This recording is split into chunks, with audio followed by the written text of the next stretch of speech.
Truk tronton menabrak sebuah rumah di Kebonjeruk, Jakarta Barat. Sang sopir diketahui turun dari truk untuk mengambil surat jalan tanpa menarik tuas rem tangan.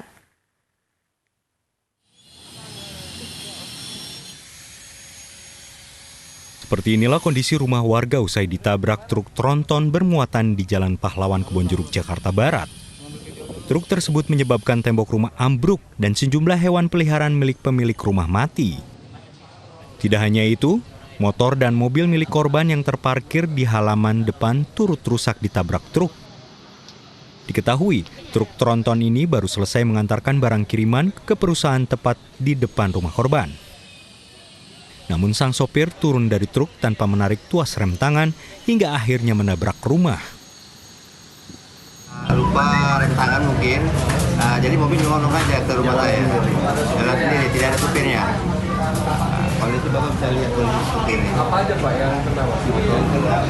Itu bisa parkir di depan, ada satu, motor dua, temboknya hancur semuanya. Ya, semua binatang-binatang peliharaan saya sudah mati. Beruntung tidak ada korban jiwa maupun luka, namun beberapa hewan peliharaan mulai dari iguana, burung, hingga kura-kura mati akibat kandangnya ditabrak truk. Dari Jakarta, Miftahul Gani, iNews melaporkan. Memasuki hari kedua sosialisasi penerapan ganjil genap kendaraan, jumlah pelanggaran mulai berkurang dibanding hari pertama Senin kemarin. Meski demikian, pemirsa, penerapan ganjil genap masih menuai kritik dari sejumlah pihak karena dianggap tidak tepat saat masa pandemi COVID-19.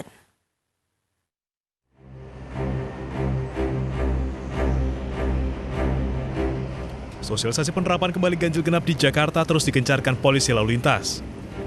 Pada hari kedua sosialisasi, jumlah pelanggar mulai berkurang dibandingkan pada Senin lalu. Meski demikian, Ditlantas Polda Metro Jaya menilai kebijakan ganjil genap masih perlu diiringi dengan kebijakan lain untuk menekan persebaran COVID-19.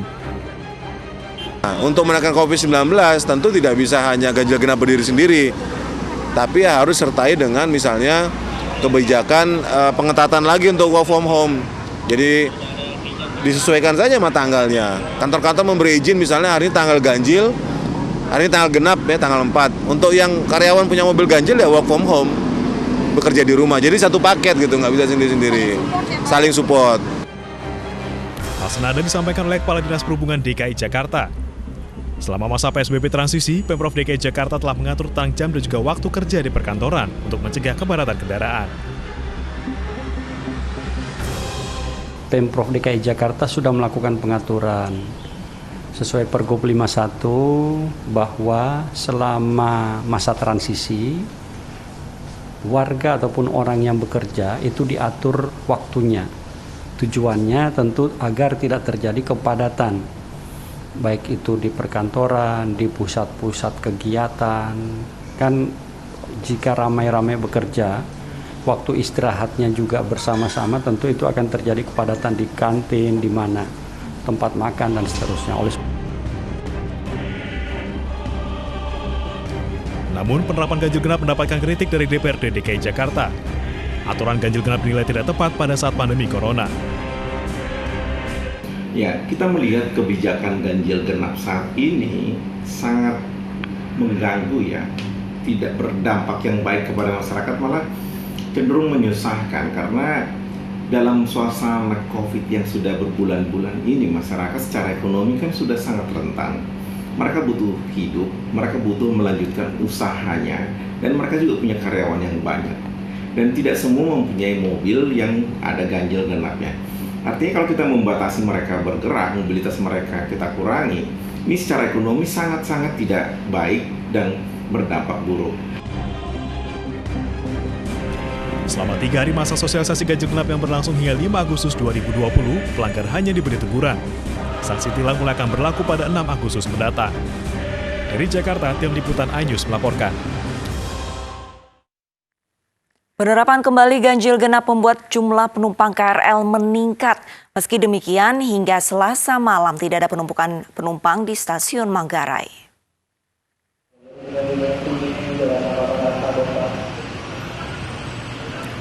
Sejak diberlakukannya kembali sistem ganjil genap, jumlah penumpang KRL komuter lain relatif meningkat.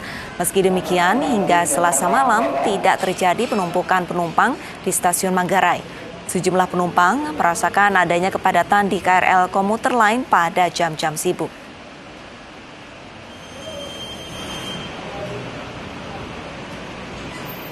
Dampak ya, karena untuk sebelumnya kan kita lagi pandemik corona. Nah tentunya warga masyarakat lebih memilih menaiki transportasi pribadi. Nah jadi ketika adanya di ganjil genap diadakan, jadi semua orang beralih ke transportasi umum tentunya. Iya, sangat berdampak. Karena kan emang aku juga naik kereta kan setiap hari kan, daily kan. Jadi memang berasa banget, apalagi di era seperti ini, ya kan, di corona kayak gini. Jadi di kereta pun sudah diberlakukan untuk physical distancing-nya. Jadi ya biasanya yang aku datang di stasiun itu langsung bisa naik kereta, ini enggak. Gubernur DKI Jakarta Anies Baswedan Senin pagi meninjau proyek pembangunan flyover Lenteng Agung Jagakarsa, Jakarta Selatan. Anies ingin memastikan proyek pembangunan flyover rampung sesuai target akhir tahun 2020. Saat ini progres pembangunan proyek diperkirakan mencapai sekitar 80%. Secara keseluruhan, flyover Lenteng Agung mempunyai panjang 782 meter dan lebar 6,5 meter. Selain untuk mengurangi kemacetan arus lalu lintas, pembangunan flyover Lenteng Agung juga untuk mengurangi tingkat kecelakaan di perlintasan rel kereta api sebidang.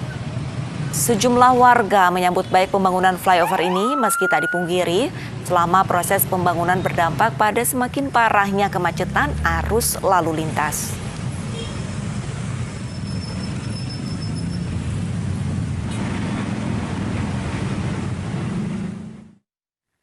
Beralih ke informasi lain, pemirsa, kabar baik menyelimuti keluarga besar Presiden Joko Widodo.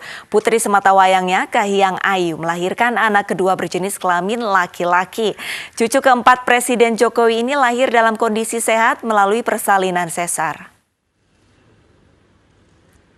Anak kedua pasangan Kahiyang Ayu dan Bobi Nasution lahir tanggal 3 Agustus 2020 pukul 20.21 waktu Indonesia Barat di Rumah Sakit Ibu dan Anak YPK Mandiri, Jakarta Pusat.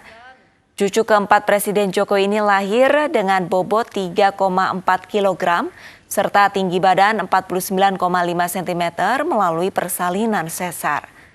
Dalam keterangan persnya, menantu Presiden Jokowi ini masih merahasiakan siapa nama bayi mungil tersebut.